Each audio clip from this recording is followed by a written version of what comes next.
Coming up on your favorite podcast, Zach, Ryan, back once again to join me talking a little NFL football. Week 10 last week. Can you believe it? We're down to single digits in the regular season. Can't believe it. But here we are. Although the season still feels like it's got a long way to go, that extra week's going to make a big difference. I think before it's all said and done, I feel like that extra week is going to rear its ugly head. We're going to get into some buy or sell tonight as we hit the Week 10 spot in the NFL year. What do we buy? What do we sell? Are we believing in the Carolina Panthers now that they have Cam Newton? We'll find out what the guys think about that. Then we'll also talk a little bit about what do we know. It's one of my favorite games to play. There's a lot of things that we can guess about in this league, but what do we know? And we'll see if we can find that out tonight. Plus, all the usual stuff. We're going to send a team to the Elimination Chamber. We're going to maybe do an apology segment. We'll give out the Tito Santana Award for this week. A lot going on. So the podcast is next. It's Zach. It's Ryan. It's me. And the podcast comes your way in just a moment.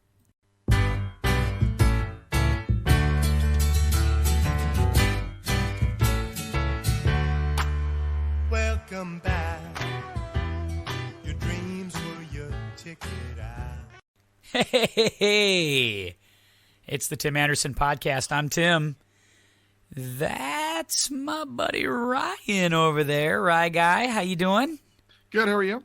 Living the dream. What can I say? And over there on the other side, the owner who just bought 4 more shares of Green Bay Packers stock, Zach Nienaber. Zach? How's it going?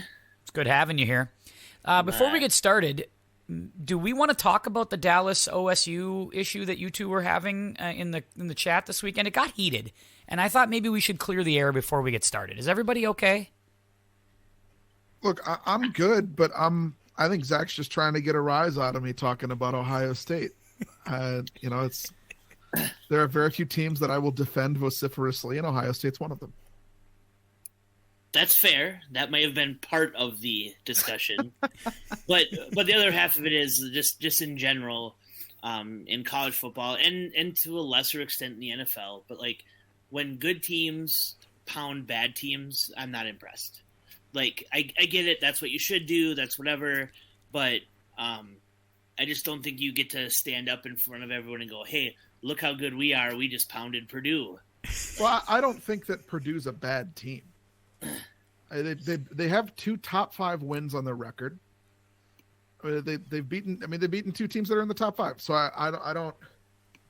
They did lose to Minnesota though, team. Which Zach counts any loss to Minnesota as like 5 losses. That's embarrassing. When you lose to a used car salesman whose highlight... This sounds like less like football analysis and more like a personal vendetta against PJ. I've said this for a while that it's a personal vendetta. A used car salesman whose best career highlight was appearing in Hot Tub Time Machine. I don't give you a lot of credit for that. I mean, look. Okay, I'm not here to settle your personal scores. Just talking about football. Ohio State's a very good football team, and Purdue's not an awful football team. They're pretty good. They're not great. They're pretty good. I'm just hoping for chaos down the stretch in college football. I'll be honest. That's fair, but you're not even that much of a college football fan if it's not St. John's, right? St. John's is my number 1 team, and that's the Red Storm. That's the Red Storm, the college basketball, the Chris Mullen. No, that would be the Johnnies. Oh, okay. In Collegeville, who again, little Johnny Magic scored in the final second of the game to win the MIAC championship. It's big time. It's huge. They're probably in the tournament regardless. I mean, look, good teams win close games. That's fair. We've said this many times. Yeah. And they're playing with their backup quarterback, right? The starter broke his leg a couple weeks ago. Jeez.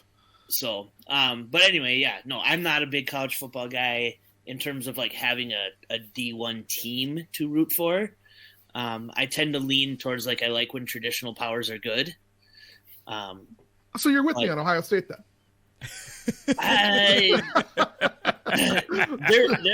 Don't get me wrong. I like it because it gives a villain, right? But I'm Notre Dame, right? And everybody hates Notre Dame, but when Notre Dame is good, it's good for the sport. I agree. I just can't stand most Notre Dame fans. And I have to say most there because I've got a very good friend who's a staunch Notre Dame fan. Went there, I think he went there on his honeymoon and just stopped and admired the campus. But here's the thing. I can't stand Notre Dame fans, and this is just because I'm from Indiana. Those folks are the worst. But that's part of why, like, I think it's good for football when they're good, because it gives you a villain, right? Like, nobody cares if Notre Dame is 7-5. It's true. Yeah, that's true. Right? I think the same thing about Texas, though. Texas, I think, is when Texas is good, football is really good. Texas hasn't been good in decades. 20 years? 20 years? Yeah, I mean, no, I know. Like, so that's an issue, right? And Yeah. so, like, I would rather watch the Blue Bloods go at it than watch Boise State and UCF and Cincinnati. There's room for Cincinnati in my world. I'd like to see them play. Because here's the thing. I just know this with college football. This is what I have a problem with. They say that every game matters in the regular season, and Alabama could lose in the SEC title game and have 2 losses and still get in. That's a problem. I think I have a feeling they could. I think they could.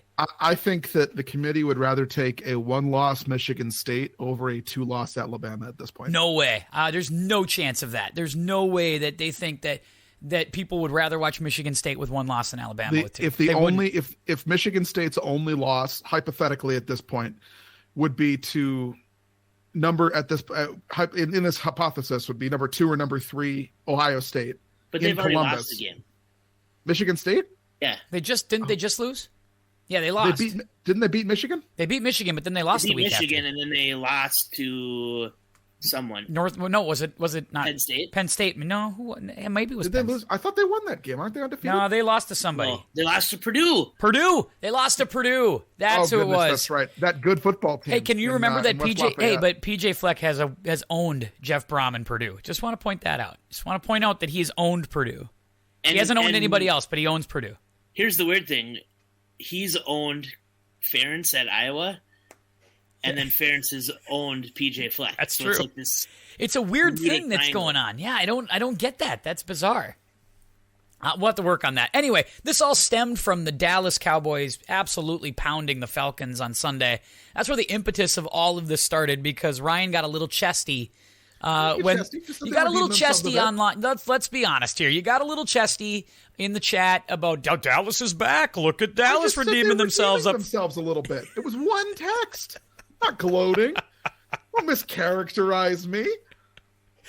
Zach took umbrage. That's the point. Your one text was a little chesty. Zach took umbrage, and next thing you know, we're arguing about Ohio State, and all hell was breaking loose. And then you went on like a 2-hour chat hiatus. You basically said something nasty to Zach, and then we never heard from you again. Well, that wasn't intentional. My wife and I were cleaning out the old apartment on Sunday, so that's what it felt a little personal. It felt personal to Zach and to me. I set my phone down to go get some stuff done. It wasn't personal.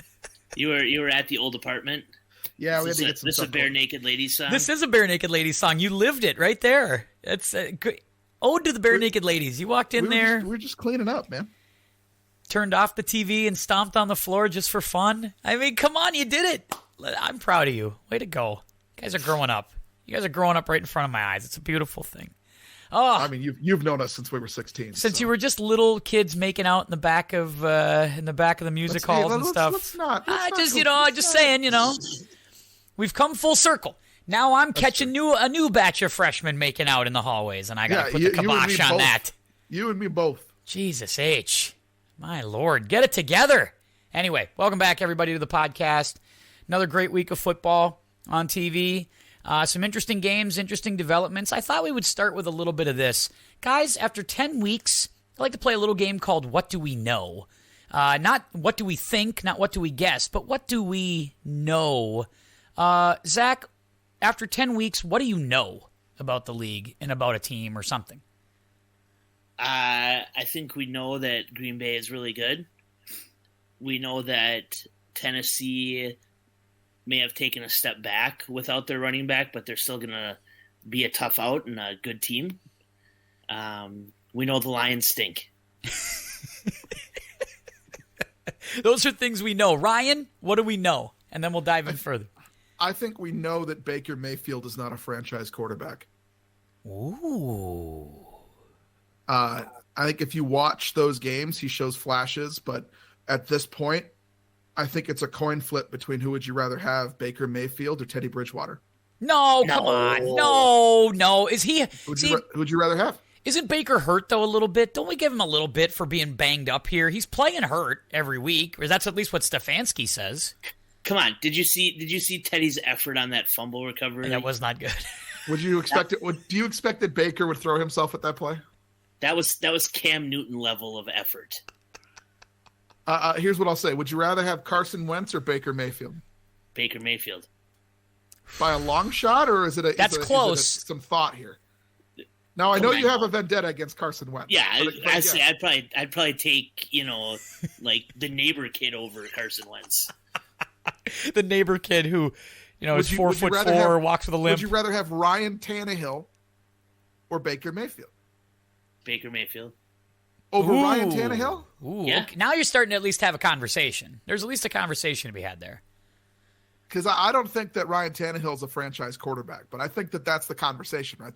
I think Baker Mayfield's that level of quarterback. I don't know if I'm ready to give up on Baker Mayfield just yet because, I do think there's enough injuries there that I think it's causing some issues. I don't want to blame it all on that because guys play hurt all the time, but I'm not – it's not – it can't all be him, right? They played terrible over the weekend, but – I just don't feel like you can count on him. He has played some bad games this year. There's no question about that. I agree. But I'm not ready to give up yet. But that's an interesting thing to say What else do you know, Ryan? I think that like Zach said, we know the Detroit Lions stink. That's we know. There's no disputing it, right? I think that the other thing that we know is that the Panthers are nothing without Christian McCaffrey. That's interesting, too. And we're going to definitely talk some Panthers when we get into the next segment here because there's some interesting stuff to talk about. But Christian McCaffrey, this is the interesting thing that I thought I'd bring up to both of you guys because, Zach, I know you and I talked the week Ryan was out about, Derrick Henry's the MVP. We'll take him off the Titans and the Titans aren't any good. Well, we're seeing that the Titans can at least survive a couple weeks here. They went on the road and they beat L.A. They beat New Orleans at home without Derrick Henry. Meanwhile, the Panthers haven't won much without Christian McCaffrey. McCaffrey comes back in the lineup, and they're a much different team. So there is something to be said for value, and maybe McCaffrey has more value to the Panthers than Derrick Henry has to the Titans. I think you can look at the quarterback play in those games as well for the Panthers and say it was better. Now, how much of that has to do with McCaffrey being in there, I think is a fair conversation. And obviously he's a favorite pass-catching target, too, in that offense. Which in turn makes your quarterback look better. But, no, he's definitely up there in terms of value. And I think everybody thought that, right? Like, McCaffrey probably went first in your fantasy leagues, probably got the most money in your auctions, right? He was the guy that everybody wanted. Right. Especially if you're in a PPR, right? For sure. Yep. So that, and I think on the Lions point, I think I'd go a step further and say, here's what we also know. We know that two things. We know Mason Rudolph is not very good, and if Big Ben had to miss any number of weeks, COVID or otherwise, the Steelers wouldn't win a game because Mason Rudolph's terrible. But it also says Dwayne Haskins is that bad. We know Dwayne Haskins is that bad because he can't beat Mason Rudolph to get in a game. We also saw a year of it in Washington where he was just god-awful. He was terrible. Zach, yeah, I think I've piled on Dwayne Haskins enough over the last 2 years of this pod to. Was that you who said to me that? Was it you, Zach, that said that in warm-ups he was throwing terrible throws and on his cell phone? That was me. Is that you, Ryan, that said that? That was the report. Oh my God, that is so delicious. If that's true, that can't be true because I feel like we would have heard more about it. Those were sideline reporters from the Pittsburgh game that were saying that he was throwing lazy balls and on his phone the entire warm-up. Oh, good God. It's so delicious. It's unbelievable. The Lions are pretty bad. I feel bad for them, though. I'm almost entering that stage of, like, I kind of want to – I'm rooting for the Lions. Like, I need them to – I didn't want them to beat Pittsburgh because I like Pittsburgh. But it's just – God, it's not fair. It just seems – like Ryan Santoso, Minnesota Gopher, by the way – literally couldn't get it to the uprights on like a 48-yard field goal in overtime. It's like only the Lions. This is so bad. It's like everything that happens to the Lions doesn't make you like cheer or boo. It's come on. Yeah, it's like the kid on. He's the kid who plays, right field when he's 7 in Little League because his parents forced him to play Little League, even though he hates baseball and he doesn't want to play baseball, and he just This sounds really personal. Sorry. See, I liked baseball, so it can't be me. I'm just saying, you just feel like you're like, oh man, I'm rooting for that kid. I played. How many of these guys we play with, Zach, in Little League that couldn't hit their hat? They struck out every time they came to the plate. They couldn't catch a ball in the outfield if it hit to them. And you're just like, I'm rooting one time, get a hit, one time make the catch. Let us feel good about it. And just it's tough. I think I am to the point with the Lions where a lot of people are with the Timberwolves. Yeah. And you're like, they're always going to stink. I think there are some people around here who just think maybe they will move to Seattle and we can get a new team in a few years and start over. Right? I think that are Lions fans hoping that they move to St. Louis and then they can get a new team in a couple of years because, it's brutal. They're trading for that. Oh, man. I think that Tim's theory of the termites in the house is probably the apt one for Detroit more than anybody. You can change management, you can change coaching, you can change players, and it don't matter because they're the Detroit Lions. Yep, you can paint the house, you can change the siding, put a new roof on, but the house has termites. I mean, that's all there is to it. In fairness, the last 30 years they have won more playoff games than the Bears. That's true too. Hard to argue. That's very true.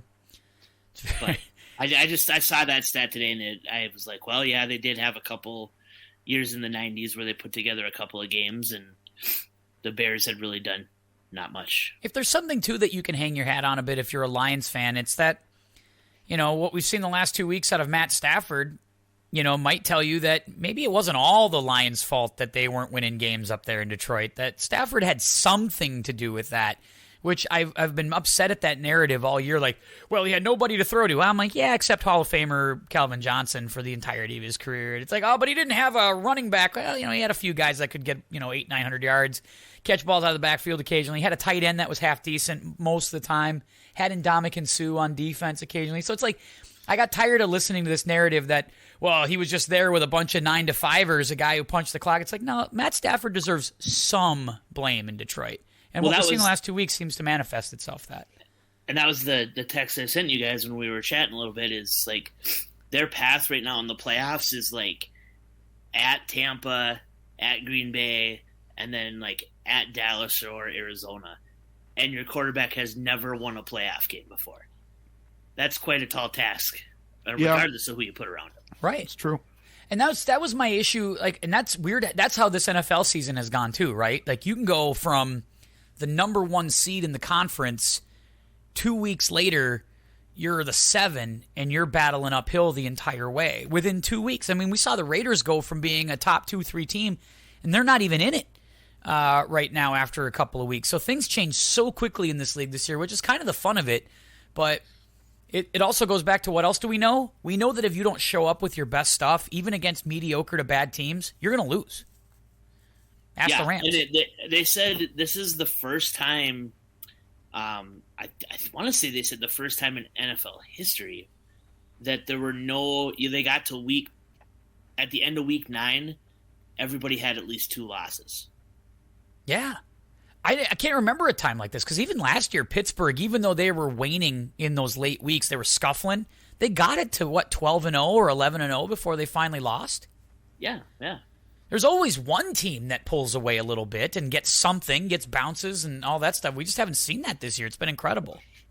I just feel like there's a couple of weeks where we talk about, the Cardinals are the best team in the league. The Rams are the best team in the league. The Bucks might be the best team in the league. Look at the Cowboys offense. Green Bay is the best team in the league. And, the next couple of weeks are, they fell off a little bit. They hit a little bit of a rough patch. And now we're talking about a new team at the top. It's odd to me, but. I don't know. Some of us have been talking about the same team for a few weeks. Yeah, there's no bias there or anything, though. Well, when you own 100 shares of the Packers, I mean, I do feel like there's something to it. There's something. I don't know if you're driving up the price or what you're trying to do there, but there's got to be some sort of weird market fixing you're doing right now in this. Okay, let's talk about this stock thing for a second. Because it takes a ton of heat, right? And Florio was killing you guys this week. I'll let you have the floor. And so here's my whole thing, right?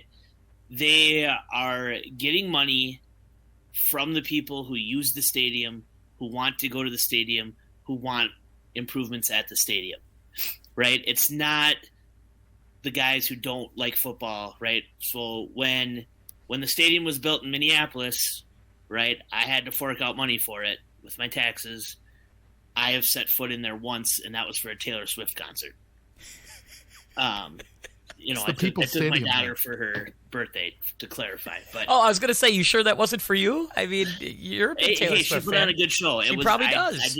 I enjoyed myself, but that's the only time I've been there, right? But I didn't have a say in that, where Green Bay has a method to raise the funds from those who are willing, and it also guarantees my team's never going to move, right? We're never going to be held hostage for another city or anything like that, because they're not going to allow the team to move, right? The people who have votes wouldn't allow it. So I got to tell you, I'm becoming more of a Green Bay fan with every passing week here. I'm starting to like the whole business model of it. I'm starting to like everything about it. It's starting to make me happier. Hey, I just said, there's a lot of North Star fans who probably would have given up $300. Yeah, 100%.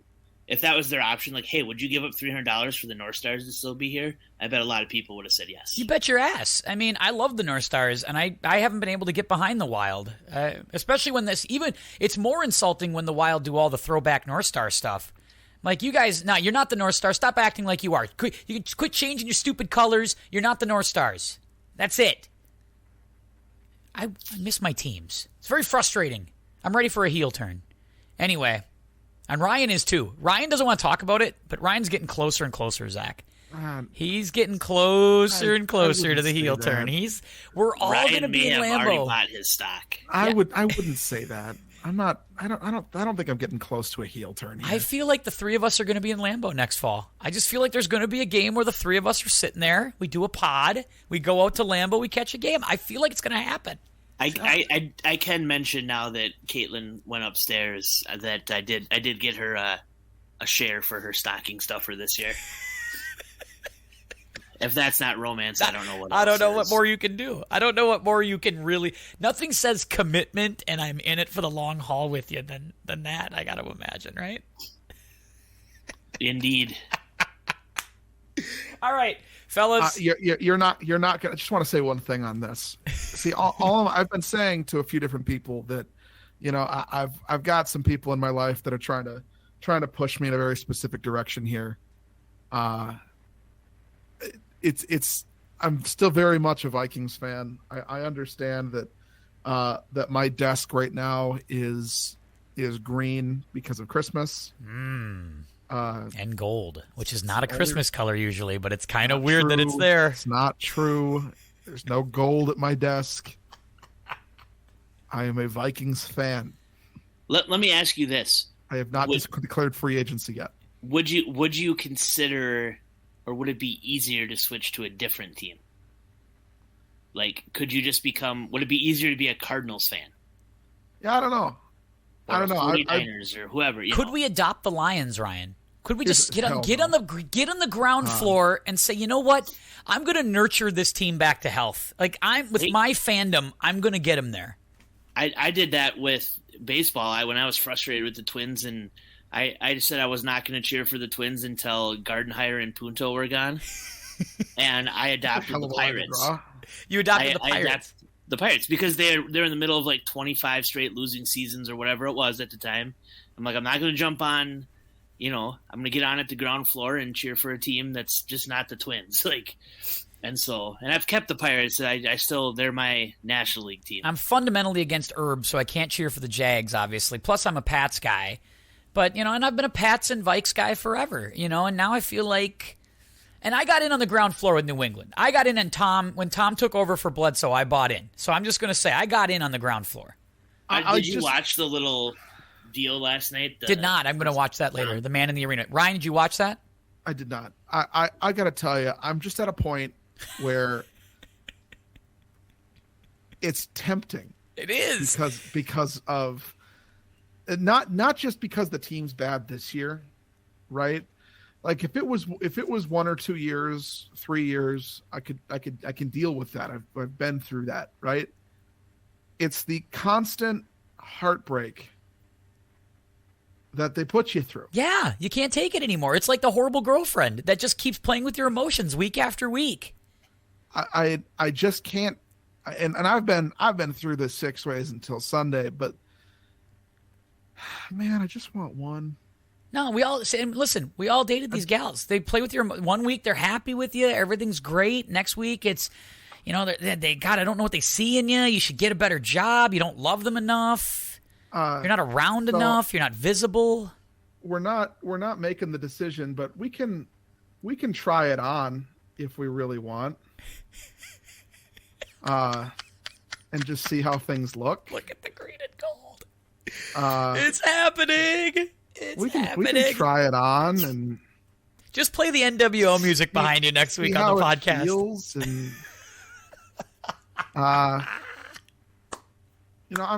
I'm still a Vikings fan, man. I love the Vikings, but what if Green Bay just beats them by 50 this weekend? If we make this a bet, I think a bet here this weekend between you two would be great. The owner versus the diehard Norseman. As an NFL owner, I cannot bet on NFL games. Now that I'm not talking about money or even you putting anything up, but I don't know. Maybe if we threw some kind of margin behind it, I could flip. Ooh, juicy. This is starting to get a little tasty here. We may have to continue that discussion later on as we come up with some terms. That might have to go off air here a little bit. That's a lot. All right, guys, let's take a break from that. Let's put a pin in that. Time for a little game of buy or sell. We haven't played that in a while, so I've got 5 definitive statements, and I figure you guys can tell me: are you buying or are you selling? 10 weeks into the season. Start with this one. Number 1. Ryan, we'll go with you first. Yeah. The Chiefs are back. Buy or sell? Sell. Why? Defense. I don't think their defense is very good. I don't trust it. I don't like it. I don't think that they're a team that is bound to do much more than just get to the playoffs this year until they make some serious changes on the defensive side of the ball. I think offense can win them games, but I just think if they run into a situation where they're not going to be able to move the ball, or if they can't score, or if Pat Mahomes has an off day, we've already seen what happens in those situations, and it's that they lose, and they lose looking pretty terribly. So I'm going to sell on that for now. Zach? I also will sell. I mean, I think, like Ryan said, maybe there's been some exaggerations of how bad they are, but they'll be okay. But they're not good right now. They had a big win against the Raiders. I think we've all talked about some of the flaws that the Raiders show right now. I still think the Raiders are a decent team, but they've been through a lot, like we said, right? Yep. My God, how much can you pack into one NFL season for one team? Yeah, you want to talk about hard knocks during the season? Or doing hard knocks for the Indianapolis Colts? Could you imagine what hard knocks during the season for the Vegas Raiders would be? It'd be off the charts. Oh, yeah. It'd be crazy. Oh, and we'll see. Right? I think we'll learn some stuff this weekend, right? They play the Cowboys. Yeah, big test this weekend against Dallas. Yeah. That's going to be a marquee game. I can't wait to see that one. That's going to be a lot of fun. Zach, I'll give you this one. Cam Newton will be the difference in Carolina. No, sell. Cam will maybe be better than PJ Walker. He might have some good games and some bad games like Darnold. Maybe he's a slight upgrade over Darnold, but the difference there will be the defense. If the defense can do what it's capable of in these games, then they'll be maybe the 7th seed. Ryan, you can't deny they played with a little energy, a little spark over Arizona. Now, granted, again, I'm not saying that was Kyler and the Arizona Cardinals. That was Colt McCoy and Chris Trevler.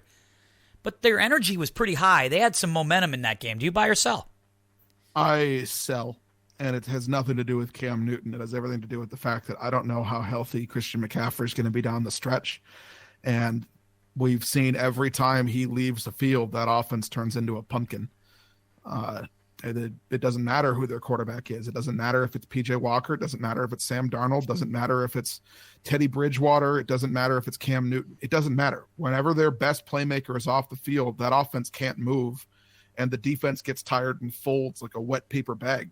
So Yeah, sorry, they didn't do any. It's not like Cam did a whole lot offensively. No. Yeah, he was in there for 2 touchdowns, but they were both 1-yard plays. No, that's true. And I know they're going to probably give him more work as they go. It just felt like it kind of was like a Willis Reed thing. Like it gave them some energy. Like he came in, gave him a pop, gave him something different. Gave PJ Walker a chance to actually kind of succeed. I mean, I thought he played pretty well, all things considered. I think that goes into it for sure, but all of those things are short-lived in the NFL. That's teams fair. adjust. Teams will find a way to counter it. The 2-quarterback look does not work in the NFL. No, I agree Never with that. has, and it never will.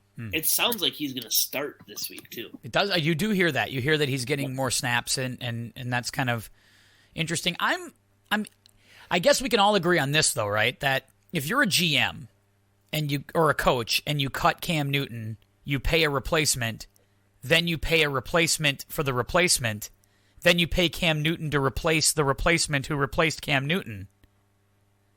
That's not good, right? That's bad math. We agree. It's bad math, but they're in that spot because of an injury. That's true. Right? I don't think they would have. They were not considering this decision based on the play of Darnold, even though they've said that Darnold hasn't been great. But do we think Darnold is?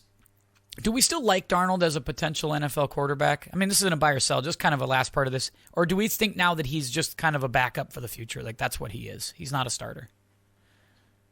I think he's Tyrod Taylor. In the middle, where he's maybe too good to be a backup and not good enough to start. Correct. Like he'll be the guy who goes. He can be journeyman starter guy. Ryan Fitzpatrick. The kind of guy you pick up in a year that you draft a quarterback so that he can start while your rookie sits. Oh, that's an interesting spot to be. He's going to be Ted Bridgewater, because that's Ted right now. Yeah, the old Drew Bledsoe, you know, At least the end of his career. Yeah, at least Drew Bledsoe was good for a while. All right, next one, buy or sell. Ryan. Yeah. The Tampa Bay Buccaneers are in trouble. Ooh, that one's tough. I think I sell that. Here's why. You're dealing with some injury stuff. Yeah, you do. Right? Injuries, big time. And guys that are projected to come back. These aren't season enders. No. Right? Your season's not falling apart. You've got Tom Brady. You do. Right? Love Tom. And As you're you know. still, despite all of this, despite a 2-game losing streak, you're still a game up in your division. So I think for me, I'm going to sell on that, and I'm going to buy in on the Bucks for now. You know, you buy low. I'll buy low on the Bucks. Zach?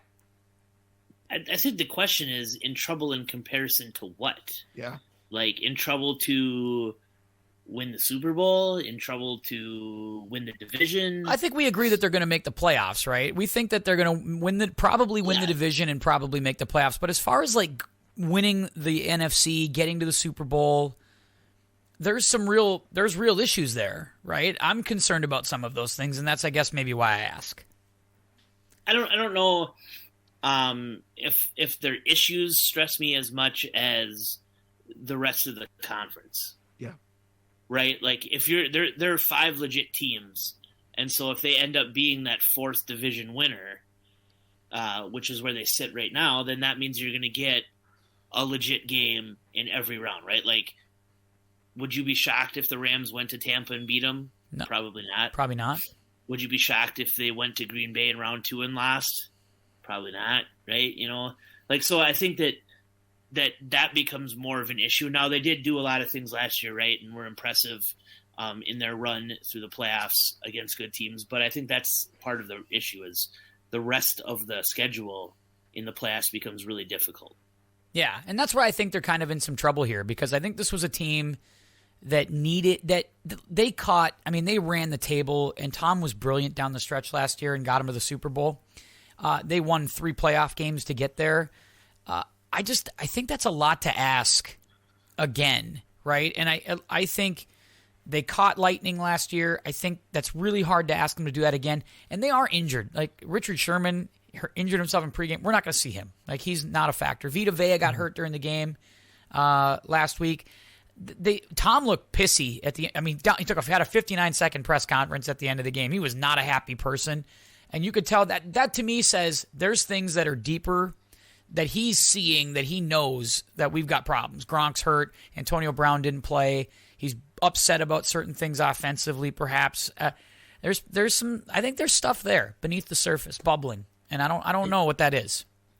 I think that this whole like Tom docuseries feels rushed to me as well. Yeah, like I think it's a NFL response to, The Last Dance. Yeah, but they sat on The Last Dance for 15 years before it came out, yeah. Right? Like all that stuff. Like we could use, I think, a little time after Tom before we came back to it. Yeah. Yeah, now we got off the hinges Scottie Pippen. Could you imagine if we would have got that 10 years ago? That would have been weird. I don't know if we could have handled it. We might get, so you're saying we're going to get like off the hinges Julian Edelman in a few years here? We're going to get Julian Edelman going, I think I was just as big a star as Tom Brady, and I have just as much right to all those Super Bowls as he does. And you're like, what the hell are you talking about, Julian Edelman?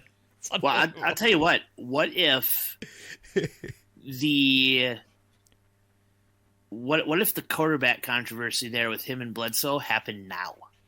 Oh, God, right? Like, yeah. Could you imagine what the coverage would be in 2021 versus when it happened? Yeah, it'd be incredible. I mean, that's also saying in that hypothesis that they haven't won, 6 Super Bowls or whatever it was, right? In the time. Yeah, right. Yeah. Like if it just right, if you had the media coverage then that you had now. Yep. In that same vacuum wild. Or whatever. Yeah, it'd be bananas. Wild. Yeah. And it would be you want to talk, I mean, the OBJ stuff alone is getting what it's getting. Could you just imagine what this is? Yeah, it'd be incredible. It'd be incredible. Zach. Yeah. This is Zach's. I just gave you the Bucks one. The Patriots are good, and they are a threat to the Bills in the AFC East. Buy. You're buying. Big time buy. I told you guys I'm all in. I hope this happens. Like, it's amazing how quickly they went from the villains to like the plucky underdog again now, and people are rooting for them a little bit. Yes, I know. Isn't it great? And I did say too, like, my God, did Buffalo go to just obnoxious and toxic real fast too? I felt like their fan base. Yes. If you look at stuff like Buffalo's played a really soft schedule. They are only 6-3 against that soft schedule. They have 2 more games against the Patriots coming up. So that right there tells you it's still a threat, right? They're a half game back of Buffalo, and they play them twice. Like, yes, they're a threat. Ryan, yeah, I like that. You buying or selling on the Patriots? Buy. Wow, you were calling him Mac and Cheat along with Cousin Sal and Bill Simmons the other day, and now here you are with, here you are buying. Well, here's the thing: I'll buy in on it only because I don't think I think the Bills have been underperforming significantly this year. I'm not sold on Mac Jones yet. I'm not sold on him, but I'll give it the benefit of the doubt that the defense is playing pretty well, and I think that they are a legitimate threat. I'd like to see them head to head. Yeah, I think that's obviously that's going to be the ultimate tell, but I'd like to see that soon. It feels like we haven't had too many of these division games like this year. You know what I mean? The games it feels like we've had have been like Minnesota, Detroit, LA, Seattle. It's, all the Western teams seem like they're playing their division games. We just don't get a whole lot of the ones that we really want to talk about right now. It's interesting too. Like, I feel like the Patriots are getting better every week. Their defense is getting better every week. I think that Matthew Judon signing, I think a lot of people kind of thought that was, it's a nice signing. I think that was a legitimately really good signing for that team, and he's made a big difference for that team. And, you know, the tight ends, I was like, why would you get 2 tight ends and Jonnu Smith? Hunter Henry's just, all he's doing is catching touchdowns. You know, he's been a big factor for them. More than Jonnu Smith, to be honest. I mean, Jonnu Smith is pretty good, and Hunter Henry is the one that's been his guy, you know, Mac Jones's guy down inside the 20. So, I mean, it's more, what more can you ask for out of your signings? Just go out and make plays. Mac Jones has been the best rookie quarterback in the league. Now, I get it, too. He's got Belichick. He's had McDaniels. He's probably had the best coaches. But he's been far and away the best quarterback in the draft this year. Far and away. He's been better than Trevor Lawrence, better than Justin Fields, better than Trey Lance. Not close. I was going to say, I do feel like that's a bit of a low bar this year, though. I feel like we haven't seen the rookies light it up this year like we've seen other rookie classes do the last couple of years, right? It feels like that there's all sort, other than Jamar Chase for the first 6 weeks of the season. Yeah, he's been good. Quiet. He's been kind of quiet now, but you know, other than the first 6 weeks of the season of Jamar Chase, is there really a rookie that's lighting the league on fire? No, there's not. But I do think we've seen promise out of some of them. Oh, for sure. Right? Promise, like for sure. I don't think you're ready to cut bait on Trevor Lawrence yet. No. We've seen flashes from Justin Fields at times, but he still looks lost at times. So I don't think that Mac Jones feels like the safe play right now. Like if you said, okay, who's the safe play to be good down the road, it would be Mac Jones. Who's the one that could be electric down the road? I don't know if it's Mac Jones. I still think it's Trevor Lawrence. I still think talent-wise, physicality, just overall arm talent, I still go Trevor Lawrence on that. But like I was saying this to Tim earlier this week, that I do get the feeling that Trevor Lawrence was the best player in the draft by a mile, in my opinion. But he went to, bar none, the worst situation possible. And Urban Meyer's a clown. He doesn't belong in the NFL. And you lose a full year of coaching development of a young quarterback at the most it's important position. You have all of the potential in the world, and you have Urban Meyer coaching him. Name one Urban Meyer quarterback that's been successful in the NFL. Alex Smith? Yeah. I mean, he's the only one, and that was almost 20 years ago. Tim Tebow. Right? He wasn't successful. Come on. He won a playoff game. Did win a playoff game. He did do that. That was luck and guile and the Pittsburgh Steelers falling apart. That had nothing to do with Tim Tebow winning that game. He made the throw. Come on, though. Can we dispense with the notion that he was a successful quarterback? I do think he was given up on a little quickly. The narrative was not. I think we could have. I mean, the fact that we've given so much time to some of these guys in the league, it's kind of absurd to me. He came back as a 35-year-old tight end, Tim. That's fair. I don't know how much time you want out of a guy. He went to the Mets for God knows how many years to squander the rest of his life in baseball. What is he doing? Good quarterbacks don't do that. Hey, let's pull up the stats. So they were at home against a 12-4 Steelers team. He threw for 316 yards and 2 touchdowns in that game. And he ran for 50 and a touchdown. He One won good that game does not a quarterback make. But he won that game. You did not give him enough credit for that game. Mea culpa. Fine, he won that game. Hey, did we just get an apology segment with inside the buy or sell segment? Here's the thing, right? Urban Meyer, I'll stand by this. Urban Meyer is a clown who does not belong in the NFL. And and the Jaguars, if they spend any more than a year on this Urban Meyer failed experiment with Trevor Lawrence sitting there at quarterback and waste another year of Trevor Lawrence's rookie contract, they deserve every bad thing that happens to them as a result of that.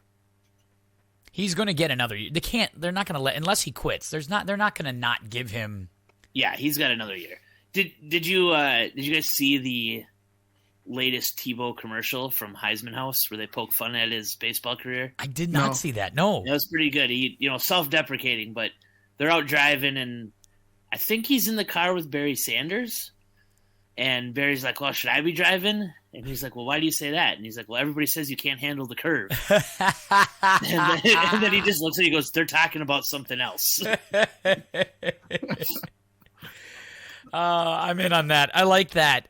Hey, last one on this one before we move to the I don't know, do you have any best bets, too? I should ask you. I should have asked you to prepare a best bet. Sorry about that. But let me ask you this question, because you brought this up too, Zach, and again, it came up in the news. Buy or sell that NFL players seriously don't know the tie rule. Oh. Because this happens every time there's a goddamn tie in this league. A player goes, I didn't know that we could tie. I thought we had to play to win. What do you mean you don't know there's a goddamn tie in the league? What do you mean you don't know?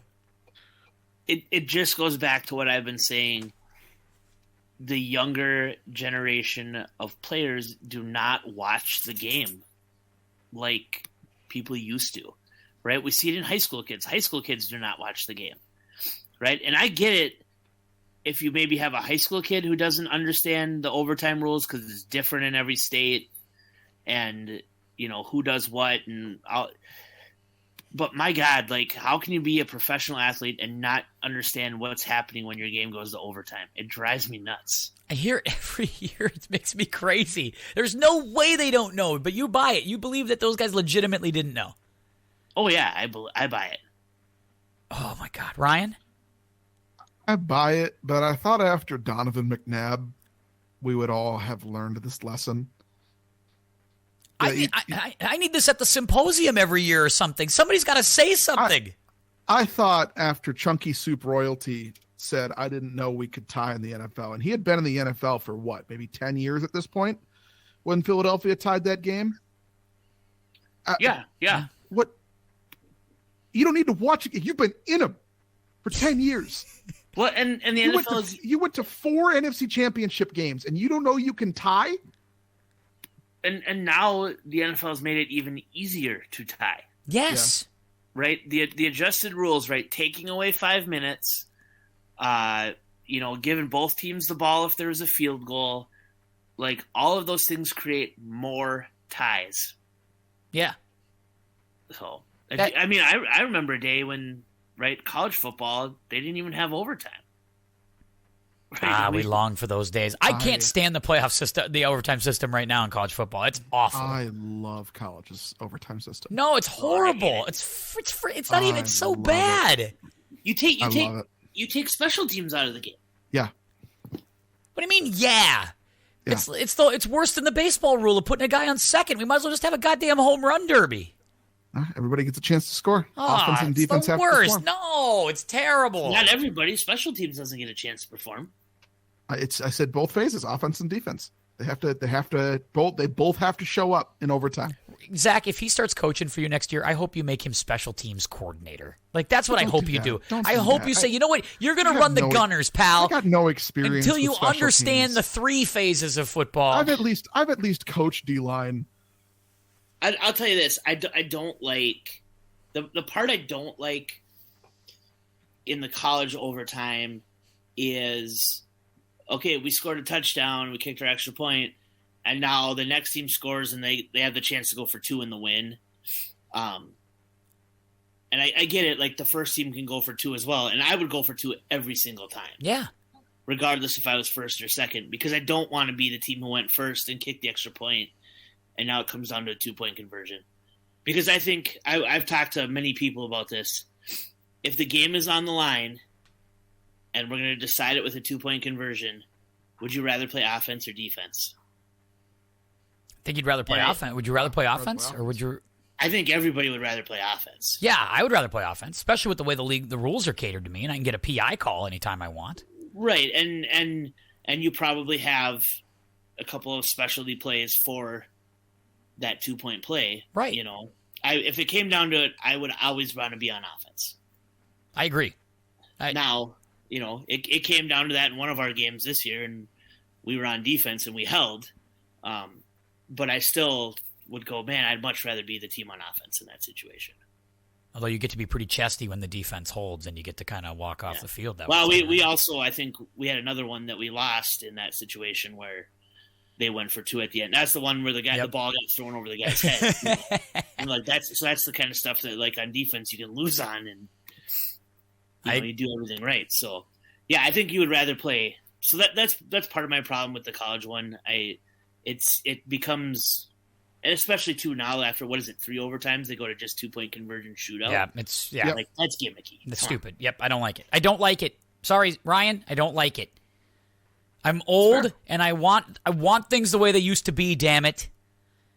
I don't know. I think about it, and I think about the 2006 Fiesta Bowl between Oklahoma and Boise State. And that to me is like peak college football. Yeah, it's a great game. I love that game. You know, the hook and ladder to get you there, and then you run the Statue of Liberty to win the game. Come on, there's nothing better than that. I liked it. It was a great game.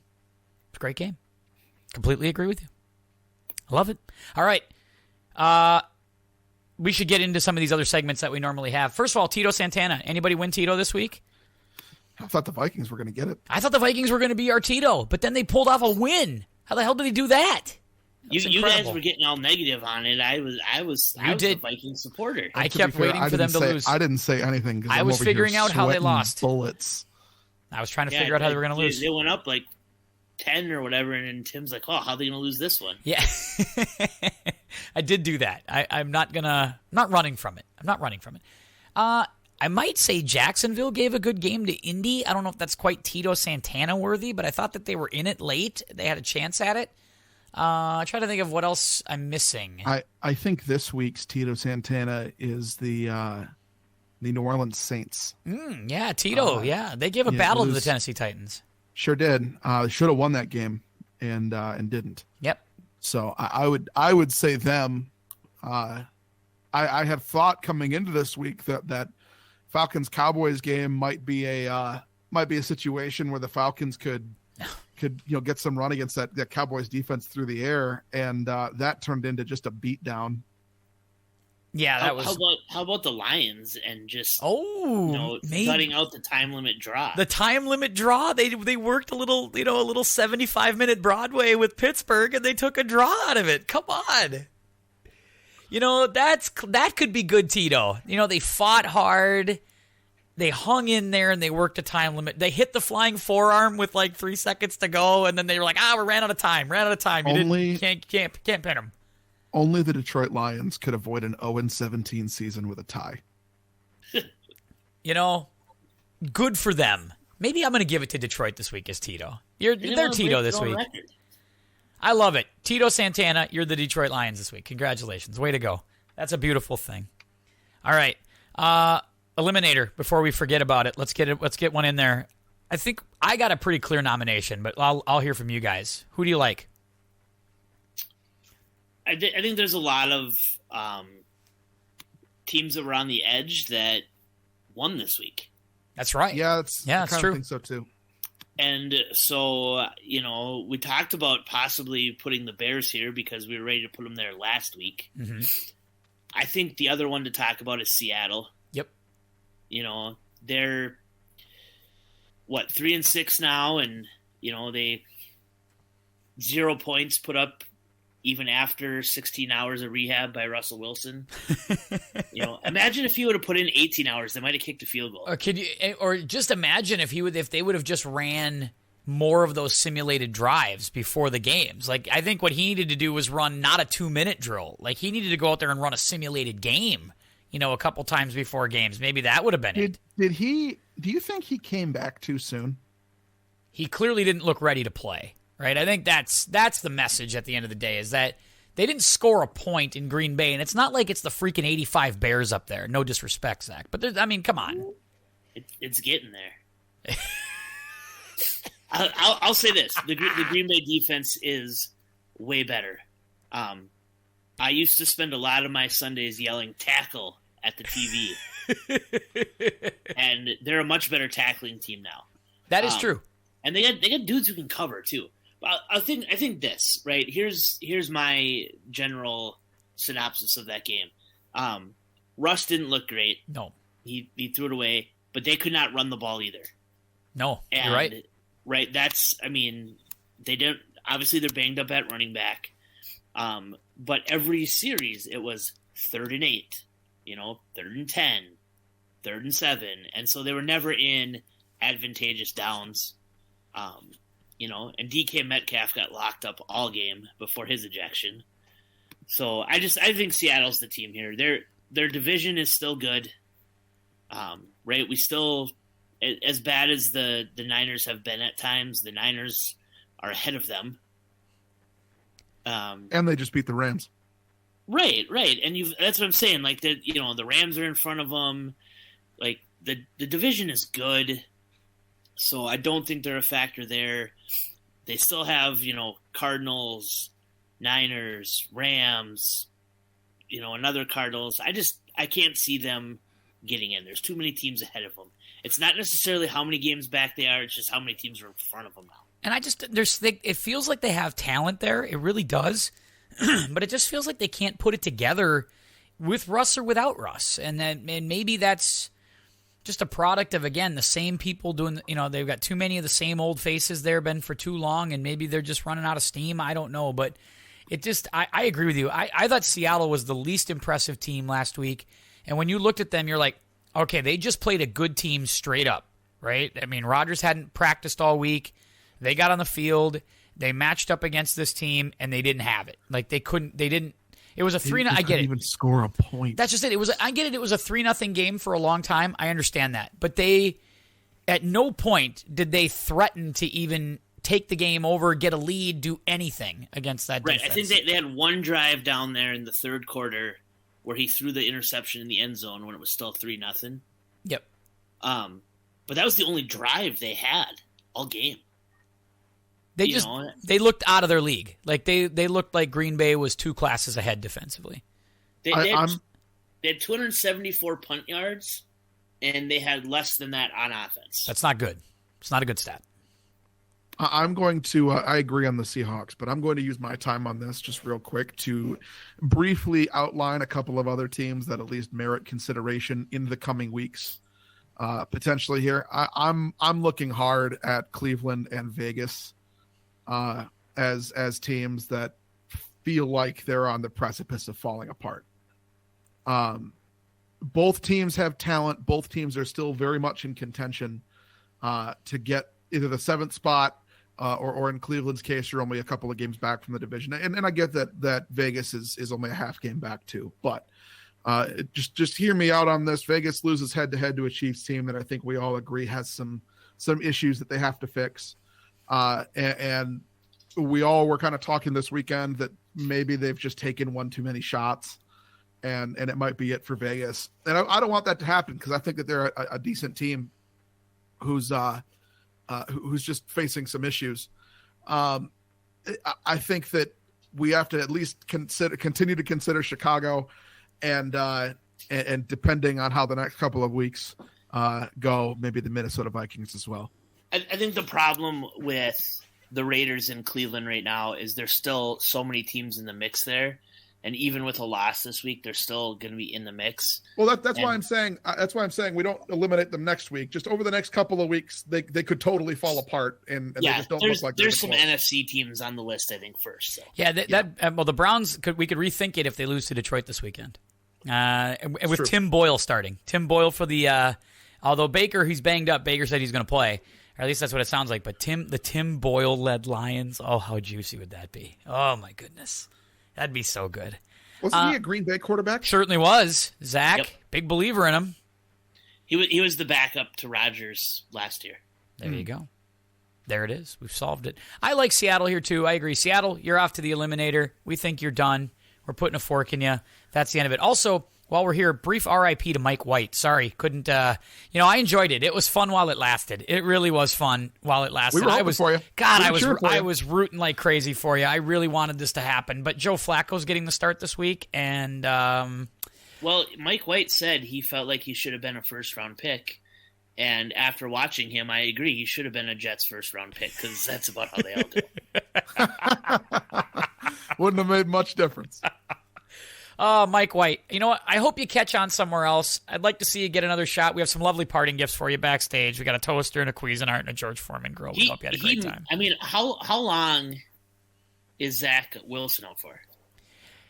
That's the thing. They didn't really say that, though. They think the rest of the season? Did they say that? I don't think they've been pretty coy about this. There were multiple reports that they believe he's out for the rest of the year. So here's the deal. If he's out for the rest of the year, Mike White will play again. Yeah, and he should, because Joe Flacco shouldn't play every week. Here's why. The draft pick accelerates if Flacco plays more than 50% of the snaps in 4 or more games. So that's interesting. You're not going to get 4 weeks of or more of Joe Flacco on a team that's going nowhere to give up a better draft pick. So we're saying that Joe Mike White will get a shot again. 2 weeks from now, Joe's going to have a shoulder issue. He's going to take a bad sack. He's going to have a tough time getting up. Mike White's going to come back in, rally the troops. They'll just go back to Mike White. I mean, Mike White is also a little banged up. That's part of the reason why they're switching. And they said that, they think Flacco at 100% is a better option against Miami's complex defense. So very you're gonna complicated. See Mike White again. Yep, we'll see. You're right. You're not gonna give up, because I think it's a 6th round pick, but it goes to 5th round if he plays that much. That's true. And I know that's only a small deal, but again, if your team's not going anywhere and you're not getting anything out of Joe Flacco, and Joe Flacco's not going to be on the team next year, right? I mean, the reason why they traded for him is because they needed a backup. They didn't trade for him because they think he helps them win games. It's fair. I'm rooting for Mike White. I want to see him get back in there because I kind of like his moxie. I was rooting for. I wanted this to work. I wanted this to be like a Kurt Warner, American Underdog Part 2 story. I can't wait. By the way, that movie looks just awful. I can't even. If you wanted that story, PJ Walker was your guy, and you've lost out on that. Yeah. XFL, baby. That's a good point. All right, let's get to the. Do we want to throw anything out? Anybody have an apology they want to make, or do you have a bet, Zach, you feel good about, or should we go to the power rankings? We can hit the power rankings here. I haven't done a ton of bet research this week, partially because 2 weeks ago was such a disaster for me. You had to take a breather. You had to come up for air. Yeah, I don't blame you. That was the week everybody all those upsets happened, and I mean Vegas made a killing. I have an apology. Okay, brief apology. Let's hear it. Zach, I owe you an apology. 2 weeks ago, you said very, very correctly that Lincoln Riley might be the next head coach at LSU. And I played it off like it was nothing. Like there was no chance that you would ever leave Oklahoma for LSU. You did say that Oklahoma's a great job, a blue blood, top-notch. First of all, I stand by that. It is, and it should be. However, Lincoln Riley is rumored to have been spotted at LSU today, that he may be taking the job, and sources within the rumor mill around that school are saying that Lincoln Riley is the new coach at LSU. It just hasn't been announced yet. Well, I think that when we had this discussion, what I told you, he's like, why would he consider that job? Well, the rankings came out that night, and I'm like, there you go. He's undefeated, and they're 10. They know he's in and obviously they're changing conferences, so that would help, right? If he's undefeated in the SEC at this point, he's not 10, but he knows he can't do that at Oklahoma in the SEC. There's no chance. So, it's interesting. I think LSU wanted, or at least was rumored to want, the coach up at Michigan State again, similar to how they took Saban, but. I mean, how they took Les Miles, right? No, they took Saban. That was Saban. Yeah, yep. It was Saban. The offer, as we get more information in here at the podcast, breaking news. This is huge. This is big time news. The offer is reportedly an 8-year, $96 million contract for Lincoln Riley. Jesus, he lost to Kansas. No, he beat Kansas. Oh, did he beat? He lost to Baylor, and he almost lost to Kansas. The continued rumor is that quarterback Caleb Williams would transfer with him. So that what? Would be juicy. That is juicy. No, that is kind of juicy, actually. Now you mention it. Oh my God, this is huge. If that's true, that's a grenade. So I don't mean to throw that into the podcast here, 20 minutes before we're up. But apologize to Zach. So you're apologizing to Zach. That's correct. Apology accepted, Zach. Right? Apology accepted. Yes. It's a beautiful. God, it's nice when we can do that. That's nice. Good job, guys. All right. Well, that's huge news. That might be more for later on. We might have to have a separate pod. If that breaks down, we might have to get the bat signal up. We'll talk about that more. Power rankings time. I think we know where Zach's going to go. But I think we know where most of us are going to go. But let's start from the bottom. Ryan, I'll give you number 5. I think my number 5 team right now, and I'm in a bit of a tough spot here because I think there's about 6 teams in the league, and I'm flipping a coin on the last one, but I think my number 5 team is still Arizona. Just after further thought, I have to keep them in the top 5. It's a bad loss this week, but you got to get your quarterback back. I'm going Arizona at number 5. I have Baltimore at 5. I'm still a believer in them. After their Thursday night egg, Thursday night games are weird, so I think they can still be competitive there. We give everybody a game they can throw out. Yeah, I mean, it's a weird game.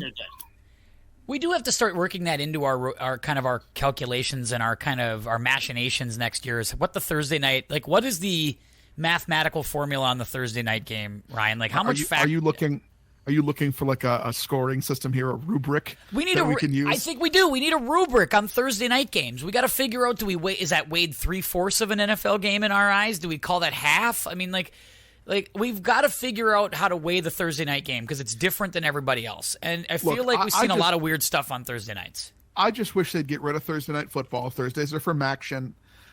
Let's leave it to the MAC to play their games on Thursday night.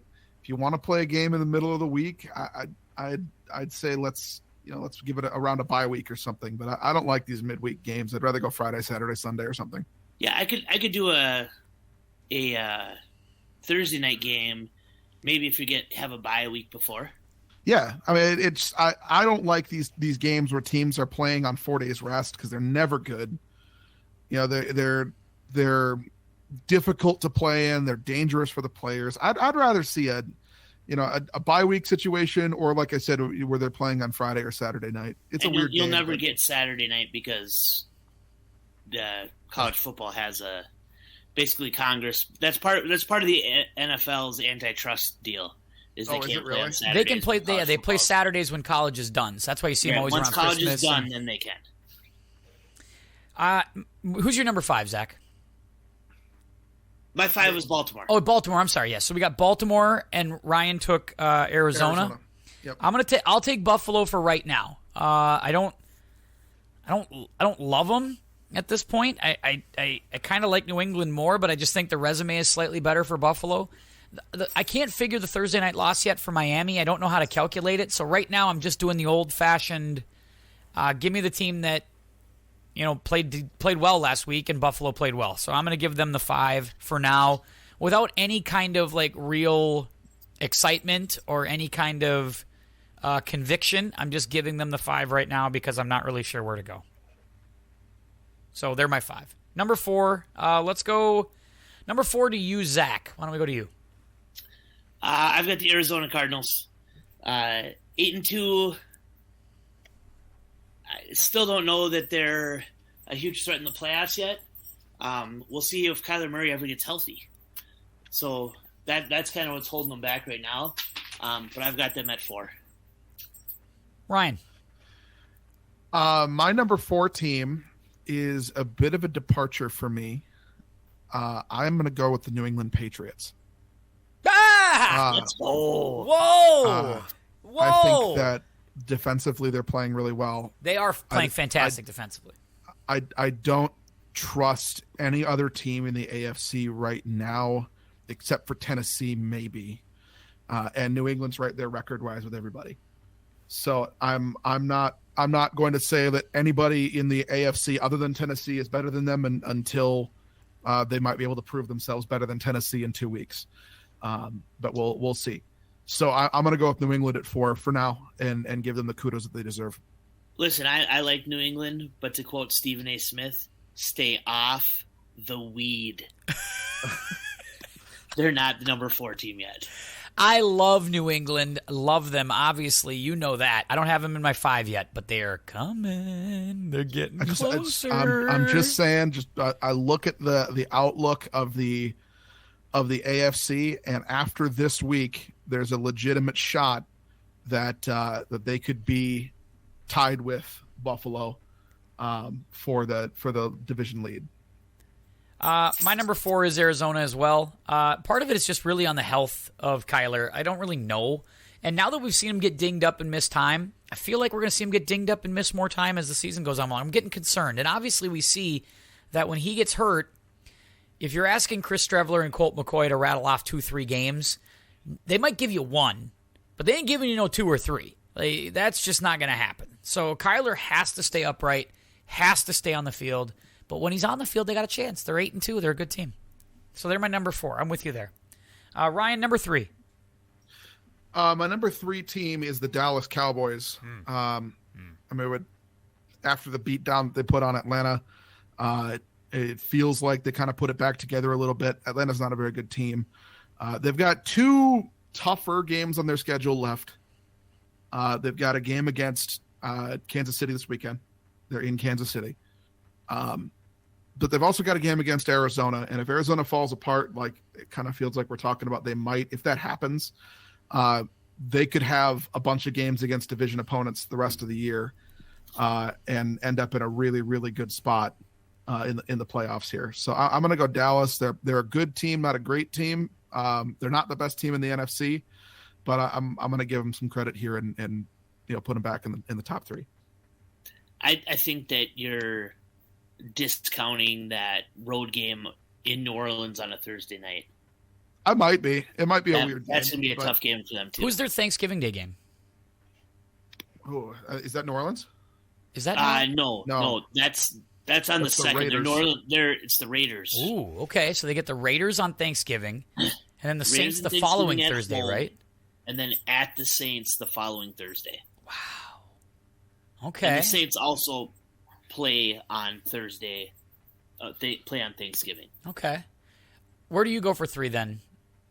If it's I'm with them. You're going to take that. I'm with Cowboys too. I got Dallas at 3. That win was impressive. Give them credit defensively. Dan Quinn's doing a good job. Like I give him credit. Like he's like their defense is much better than they were a year ago. Much better, not close. And CeeDee Lamb is now one of the 5 best receivers in the league. Like he's overtaken Amari Cooper as the guy on that team. I still don't like Ezekiel Elliott. I still don't. Like I don't think he's that great. I don't think he does a ton for me. Dak played great though, and if Dak's healthy and he plays great, they're going to be in games. I like Zeke that. to me is the guy who, when he lost the weight this year, he's much better than he was last year. Yeah, but he sucks. I mean, he could lose all the weight. He could be 105, and I still think he sucks. I will not stand for any Zeke slander after he carried me to back-to-back fantasy championships. He's earned his stripes, I guess, right? I understand. All right, fair enough. He's got a soft spot in my heart. After you guys all just gave him to me for free, his suspension here. That was disgusting. I haven't forgiven myself or any member of the league since then. Just for the record. I still mentioned it to me several times. I go to my therapist a couple times a week to talk about it. We're getting there. I'm like Tony Soprano sitting there. That was really the start of my draft and stash strategy, which apparently rubbed Ty the wrong way. Yeah, it got under Ty's skin, and Ty's gotten over it because Ty's an adult and he's fine. But to say that Ty was hacked off a little bit would be an understatement. He was mad. Hey, Ty and I are great. I've taken all my auto and home insurance over to him now. So have you? Good for you. Yes. That's Ty, ladies and gentlemen. TyShrep.com. He's with us on the golf podcast real soon. We're going to see Ty again, and insurance agent to the stars, including owners of the Packers. Ty needs to start marketing that. I'm telling you. Go for it, Tyus. You got our blessing. We'll get Ty on the pod too sometime. That'll be good. Number 2. Who's got number 2 here? Zach, I'll take it. Okay, Ryan, you take it. Number 2. My number 2 team is the Tennessee Titans. Same. Number 1 seed in the AFC. They're even. I mean, as we think that they're going to struggle, they continue to roll. And this comes back to what I've said every week about the Titans is that they're the most disciplined team in football. They just don't make the big mistake. Mike Vrabel's doing a hell of a job. Teams make. Vrabel's doing really well. This is the one thing that I'll say that he has done probably better than anyone who's played in the Belichick system that ended up as a head coach is his team is disciplined. And that's the one thing you can always say about New England's teams under Belichick is that they're disciplined. They don't make mistakes. They play games that are clean and that they just they just control the ball. They play good fundamental football, and I guess that wins you more games than it loses. Yeah, they do not beat themselves. And that's the key to a team that runs the ball well, right? They don't put themselves in long yardage situations. They're not taking negative plays. So I really like the way that they do what they do.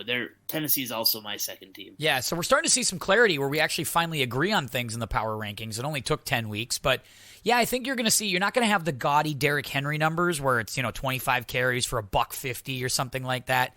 But the Adrian Peterson, McNichols, Tannehill, whatever they can throw back there, if they can just generate enough carries and enough yards, they'll make it work. I mean, we haven't even seen Julio Jones hasn't done anything yet. A.J. Brown's been banged up half the year, and yet there they are. I kind of like they're going to be tough. I like Tennessee. I think they're going to be good. We agree. They're number 2. I'm shocked you don't have them at 1. You are a disgrace. This is not. I have told you from the beginning. It's not personal. It's not personal with Green Bay. I like Green Bay. No, it's not. You've done everything you could to put them at 2 for what the last month. What do you mean everything I could? This is nonsense. Utterly ridiculous.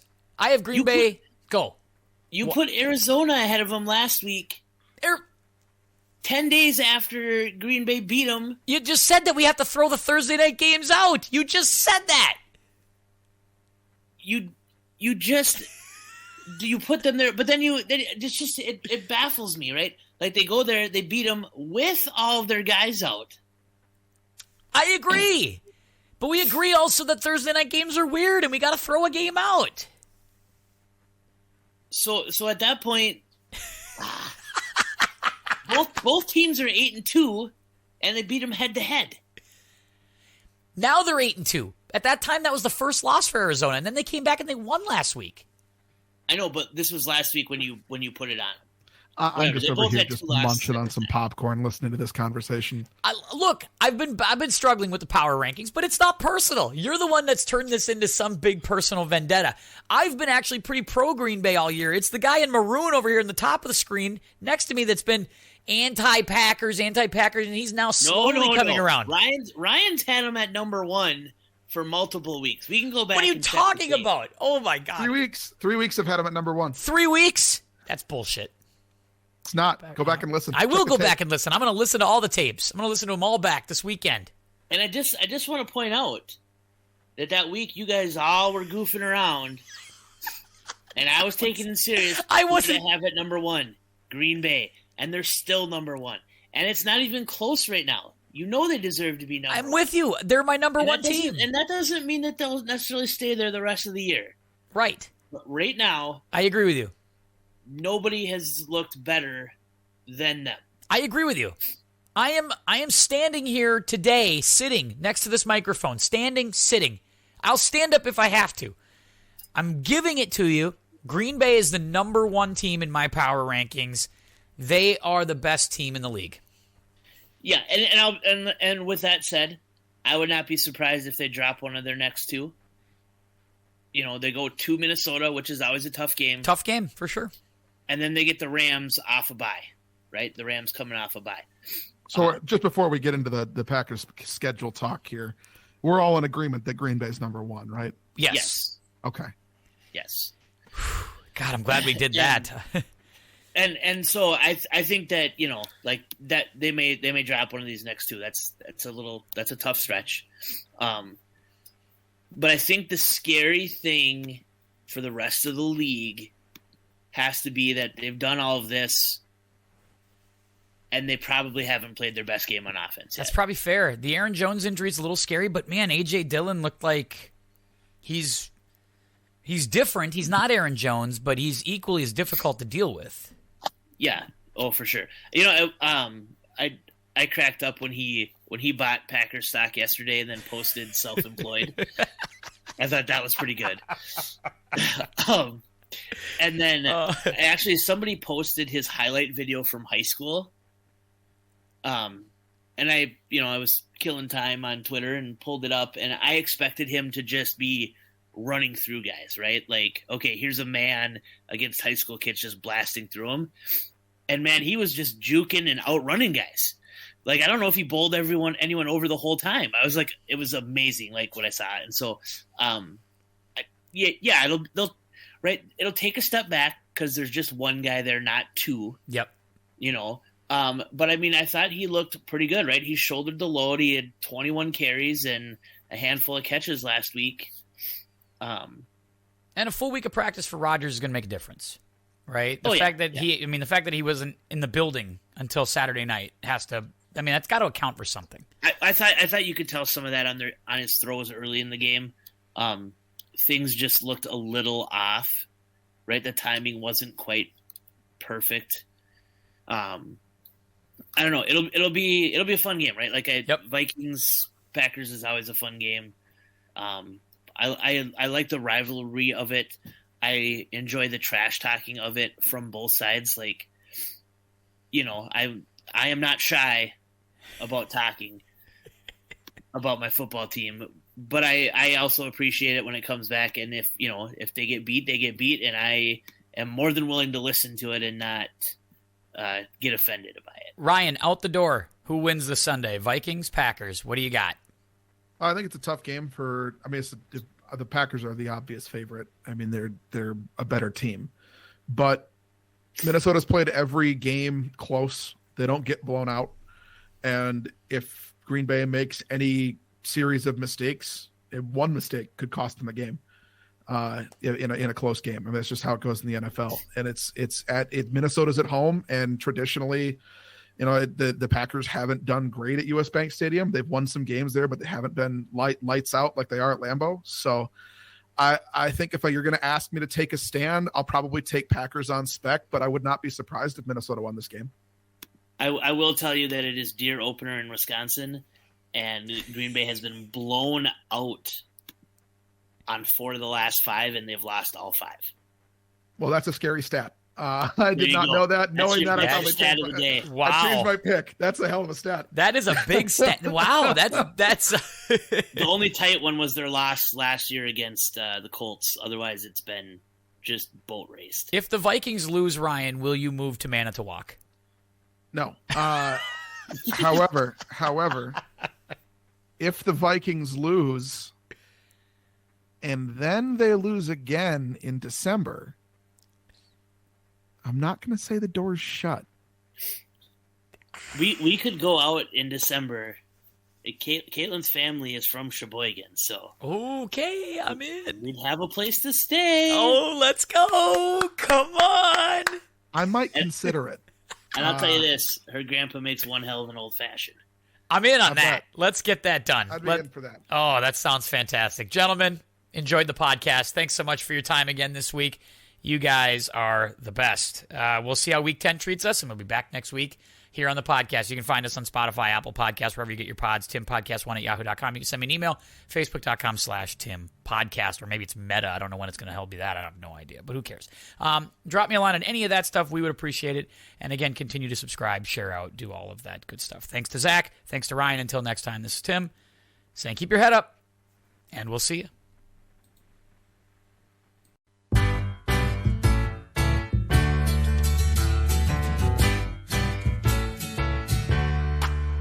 Welcome back. Your dreams were your ticket out.